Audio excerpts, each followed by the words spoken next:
Good morning, English 3P Honors. This is Miss Alba signing on. It's approximately 5:34 in the morning.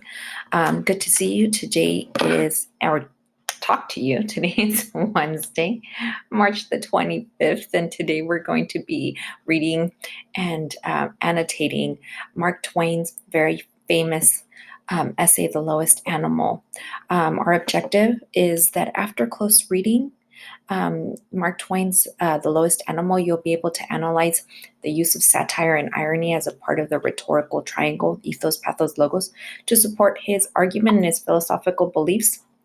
So some evidence that you can do this will be, first of all, the practice will be through annotations and margin notes. We will be, after you read this, you will be turning in a summarizing statement and response that follows up with some questions about the essay. And then you'll have the choice for the final piece to be either a Socratic seminar, to participate in a Socratic seminar on Friday, or to write a full reflection. So let's begin. You've already gotten to know Mark Twain. You've watched a little video and you've written a paragraph about his background. And the reason why we do this is to make sure that we understand the context of the author's ideas, but also it helps us to make predictions about what it was about their lives that influenced and instigated their writing.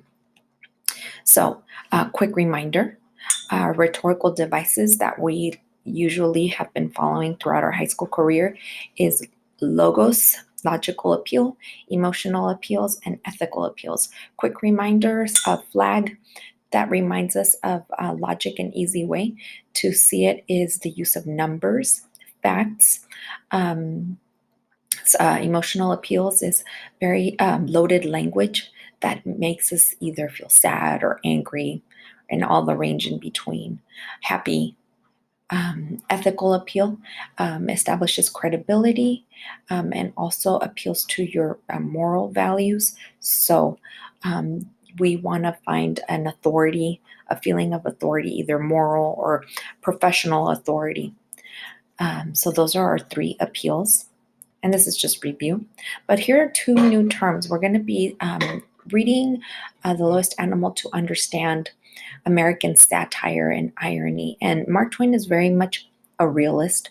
He's a writer who lived through the Civil War, but he's also known as America's first great humorist. He used satire and irony throughout his work to make fun of people, traditions, or institutions with, and really important, notice that it's underlined the intention of improving or changing them, calling attention to what's wrong with them. So he does this through three satirical techniques. These are exaggeration, hyperbole, irony, and understatement. So an exaggeration, we use those all the time. So overstating something to make it ridiculous. Hyperbole is an outrageous exaggeration. And then irony is stating the opposite of what is really meant. And an understatement is actually saying less than what is really meant with ironic purposes. So these are the four satirical techniques that we're going to be looking at. So satire, using humor to poke fun at traditions, and maybe with the use of humor, having people take a look at how absurd and ridiculous they are. So, for example, while Mark Twain was becoming a writer, one thing that became more and more famous at the same time was Charles Darwin's Origin of the Species. So take a minute to remind yourself, what is Darwin's Origin of the Species? Quickly summarize what you remember from science class, what it is, what it means, and what it says about human evolution. So now that you've done that, as you recall, the idea is that we have ascended, right, from lower species, so-called, and we have, from hunched over to upright and standing. Okay. So now let's apply our terms. We are going to apply satire and irony. So now take a look at this image. Notice how it's calling back to Darwin's theory. And think about what is being satirized and take a pause to use these terms. So, what is being satirized? And what is ironic about this image? Okay. All right, moving on. Okay, so now, because of Darwin's theory, this became popularized also in explaining social inequalities. And one thing that this was applied through social Darwinism, and social Darwinism was the idea that, there is a hierarchy in society because some people are more fit for a higher position. Some people are more fit, so they have all the money. So some people are, more fit, so they have more power. Some people are more fit, so they get to make the rules. And so it goes a little bit like this, right? Big fish eats the little ones. So now I'm going to show you, same thing, a satirical and ironic take on this particular theory. So take a look at this image and compare it to the last one.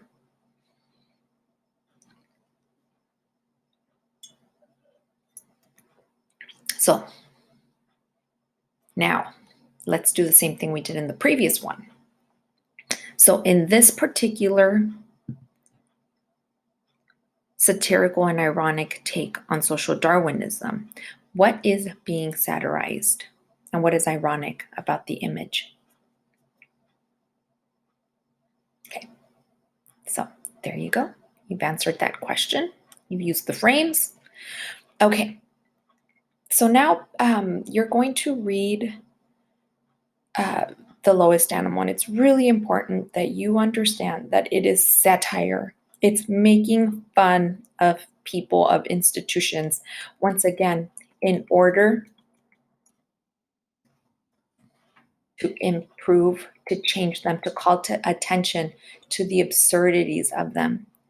So Mark Twain is going to exaggerate. He's going to use hyperbole.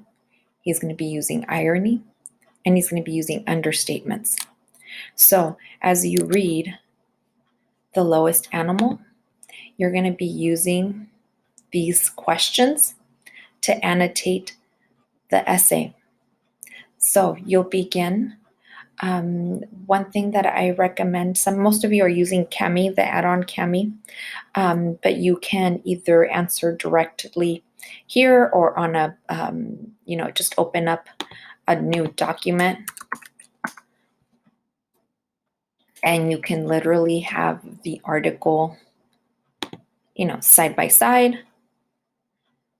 and answer the questions. If you don't know how to use Cami, so it's supposed to be a tool to help you annotate your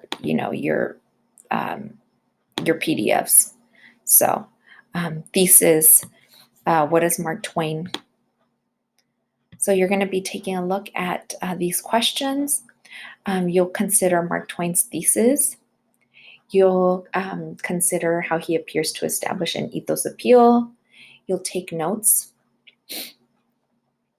And you are going to, that's going to help you through your reading.